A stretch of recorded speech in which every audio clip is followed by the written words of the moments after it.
ठाण्यातील मराठी शाळा अचानक सीबीएसई मध्ये रूपांतरित। 3 दिवसांपासून शाळा बंद, पालक आक्रमक। मनसेच्या नेतृत्वात शाळेबाहेर पालकांची गर्दी। राज्याचे कृषी मंत्री माणिकराव कोकाटे शनिदेवाच्या चरणी। आरोपवादांच्या 7:30 नंतर कोकाटेंकडून शनिदेवाची पूजा, तर अडचणीत सापडल्यानंतरच शनीची आठवण। रोहित पवारांचा निशाणा। रमी खेळणाऱ्या मंत्र्यापेक्षा धनंजय मुंडेंना कृषी मंत्री करा। ओबीसी नेते नवनाथ वाघमारे यांची मागणी।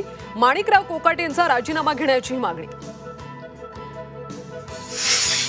महायुती सरकारमधले 75% मंत्री युजलेस। मंत्री लुटारू दरोडेखोरांप्रमाणे काम करतात। खासदार संजय राऊतांचा हल्लाबोल, तर हिम्मत असेल तर नाव घेऊन आरोप करा। बावनकुळेंचं राऊतांना आव्हान।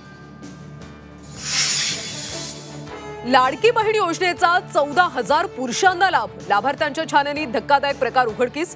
पुरुषांचा सरकारच्या 21 कोटी 44 लाख रुपयांवर डल्ला।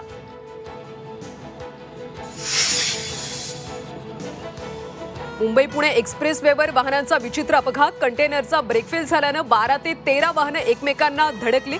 खोपोली जवळच्या बोरघाटात अपघात। अपघातात एकाचा मृत्यू। रत्नागिरीच्या लोटे एमआयडीसीतल्या कंपनीत स्फोट। एका कामगाराचा मृत्यू, तर एक जण गंभीर जखमी। बॉयलर ओव्हरहीट झाल्यामुळे स्फोट झाल्याची माहिती।